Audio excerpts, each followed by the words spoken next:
Who was at court today. Hitekani, thanks very much for joining us. I would say that a lot of people seem shocked and surprised.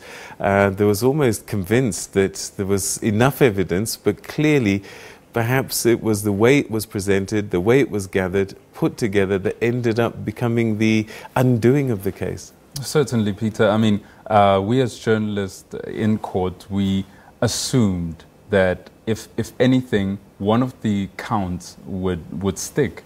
You know, there were inconsistencies because the witnesses were, of course, children between the ages of 5 and 13. So you would expect some type of inconsistencies. And the acting judge did say he makes provision for that. But what he found was, as you rightly said, a comedy of errors from the teachers who found out of the alleged abuse in the initial stages last year, because what they did was brought, first of all, kids in the higher grades of the primary school, brought them all in a class and asked them all if they had been abused by Mkhulu, because they used to call him Mkhulu, Mr. Molefe. And none of them actually came out to say they were abused. Then they went to the grade R and the lower grades, and they asked them the same thing. And the judge was saying that that's problematic because you bring in children who are very, they're small, so they can influence each other to say they have been abused or not. So he said that was toxic because they found later that some of those children lied, and they admitted that my friend told me to lie. So that was the first error. The second one was at the teddy bear clinic, because the kids that were brought in were treated or talked to find out their statements, to get their statements at the teddy bear clinic, thinking that because it's an area where they deal with children quite a lot, they would have the expertise to attain the necessary information to help in the investigation. The judge says he found that they may have been coaching at the teddy bear clinic. He says the prosecutor who was talking to the kids there seems to have pressed them so much and influenced their statements so much so that their statements changed. He's also found that compared to the statement... So what they were saying in court was completely different to their initial accounts of what had happened? Yeah. Oh my goodness. He found very severe inconsistencies between what they were saying in court and what they gave in terms of their initial statements. So the ages of 5 to 13, one would think that the 13-year-olds perhaps are better able to hold their statements and hold their story. The younger ones perhaps maybe not. They have to remember far back and so on and so forth. Even the 13-year-olds, that evidence was compromised. Is that what the judge found? That's exactly what the judge found. In fact, in all 14 counts, he was not at all satisfied with the evidence given.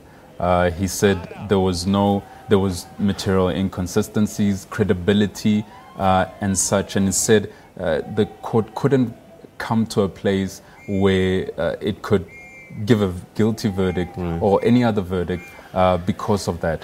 What did the prosecutors say?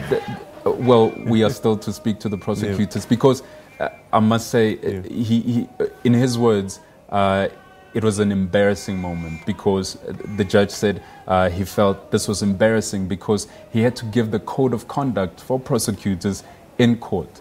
Credibility, impartiality, independence, and all those. And he said none of them were adhered to.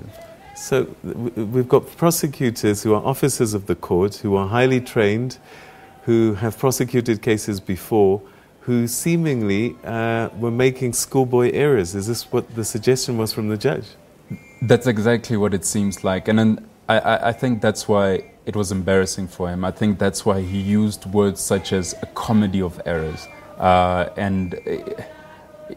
We're curious to understand where it went wrong for the prosecutors, because it seemed that's where they lost it. I mean, it looks like there was evidence. It looks like there may have been a case here, and it shocked so many people. But it's clear that something went wrong with prosecutors. The parents must have been devastated with the judgment. Their parents were distraught. When we came out of court, we had some of them crying outside. You have parents, for example, some have this specific case, and from this case, because there's an investigator who's been investigated for allegedly sexually assaulting the same kids who were sexually assaulted initially, allegedly. So they're distraught. They want an appeal. They want assistance with that.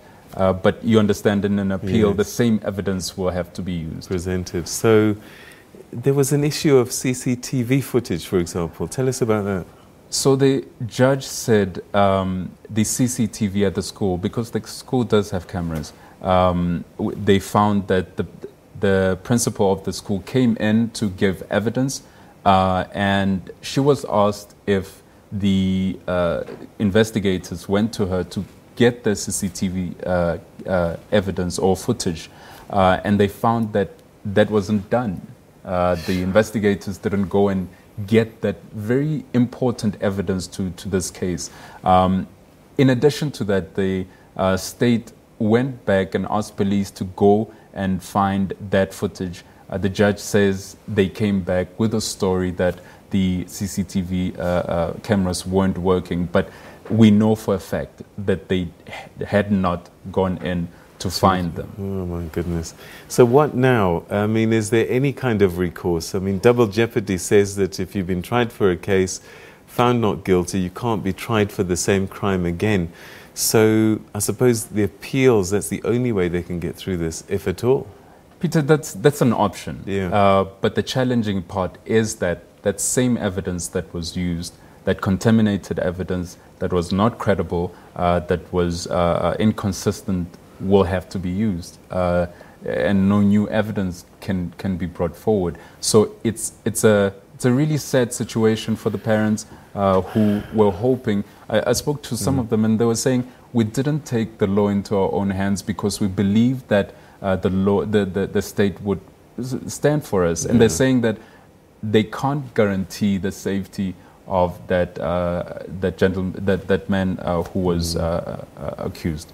All right, Hitekani, we're going to have to leave it there, but I'm sure there'll be lots of voices raised on this particular issue, that perhaps some young children may have been denied justice, and it was not at their hands, but the hands of the criminal justice system, particularly the prosecution and other parties. Thanks so much indeed for covering the story for us. Thanks, Peter.